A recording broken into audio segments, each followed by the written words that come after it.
And so, that was a really interesting, it's an interesting piece, it's an interesting perspective to go through. And you just don't know what, people will bring their own stuff to what you say. I mean, for years, I would do pulpit supply preaching, and it never without fail, the first person that got to the pulpit would be the person that wanted to tell me their World War II story about how they were abused by the Japanese. To a person. Yep.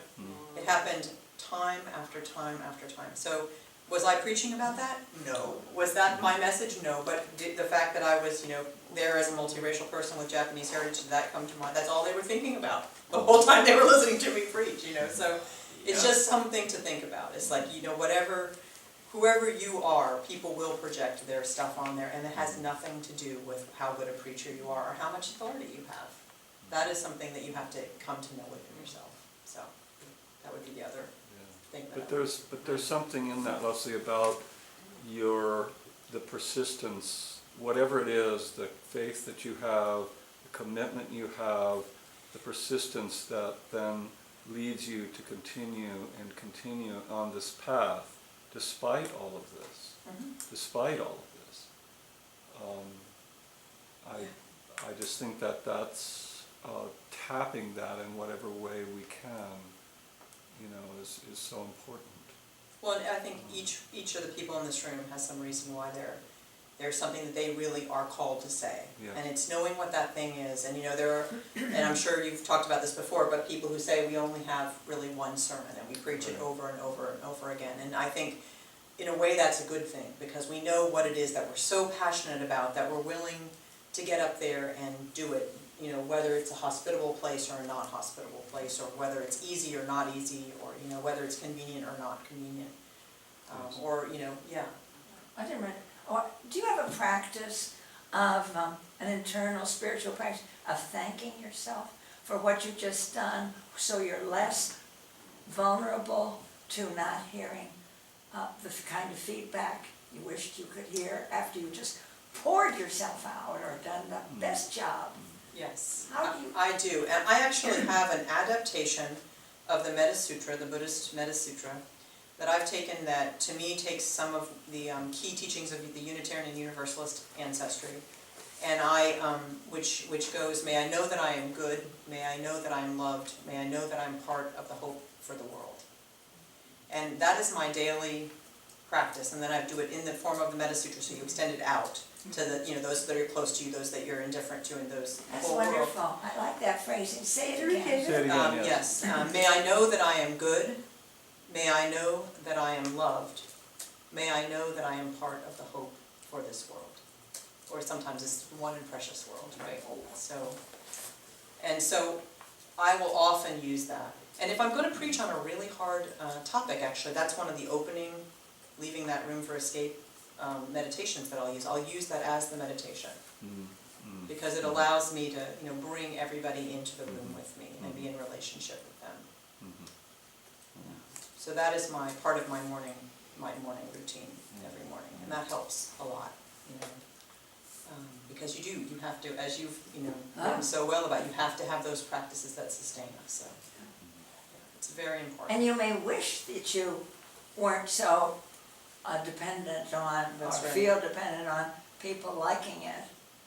And you may, but it's still, Yeah, and it's really, actually, it's the shadow side of having a sense of being part of a communal call, right?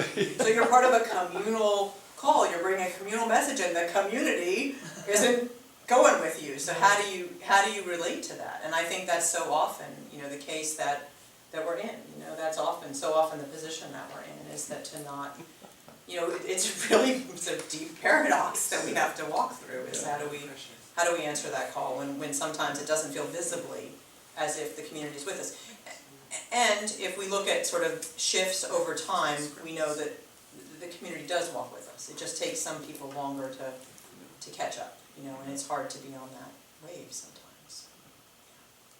and then you're aware that perhaps the most powerful part of your sermon doesn't register till the next day. That's Or right. the next week. That's right. That's absolutely right. That's absolutely right. And so if you're called to do a lot of pulpit supply, that's actually something really important to remember, particularly if you're bringing a somewhat controversial topic on a pulpit supply run, right? Because you're not gonna be there 2 weeks from now when the person comes up to you at coffee hour and says, you know, I've been thinking about what you said for the last 2 weeks, it just hasn't left me. You know, that'll happen in your own community, but it won't necessarily happen when you're just there for that one Sunday drop in and leave, you know?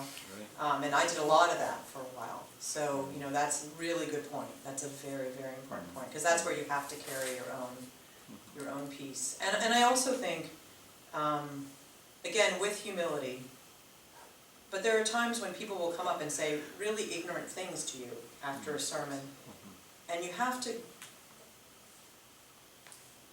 be able to recognize that they're doing the best that they can in that moment, that there's something that they're trying to communicate, you know, and they may not be saying it well, or they may not be, you know, they may be saying it really badly, in fact, but there's something that they're trying to say to you that's important to try to hear, and it may be important for them to try to hear. And I have had the experience of speaking at one time and seeing someone years later and having them say, I said a really stupid thing to you 2 years ago when you preached at my congregation, and I've been looking for an opportunity to say, this is what it led me to think about. And so, you know, you never know what's happening in those moments. And that's that hospitality that you spoke of, right? It's being hospitable to whatever that possibility is, even if it may not look much like a possibility at the time, right? So that's really, really true. Anything else? It's a great honor to be with you. I'm amazed at your attentiveness on this particular day of the particular season, but I'm really glad to have had a chance to be with you. So Thank you so much yeah, for coming. thank you. Yeah. Thank you. And So, I think we should just go ahead and take our break then, because Is this when we get to be when we sing to Caitlin? No, no singing to Caitlin. you don't want us to sing? Don't you want us to sing too? Okay. I don't get to sing to you. If you really genuinely don't want to, then I won't, but in my If we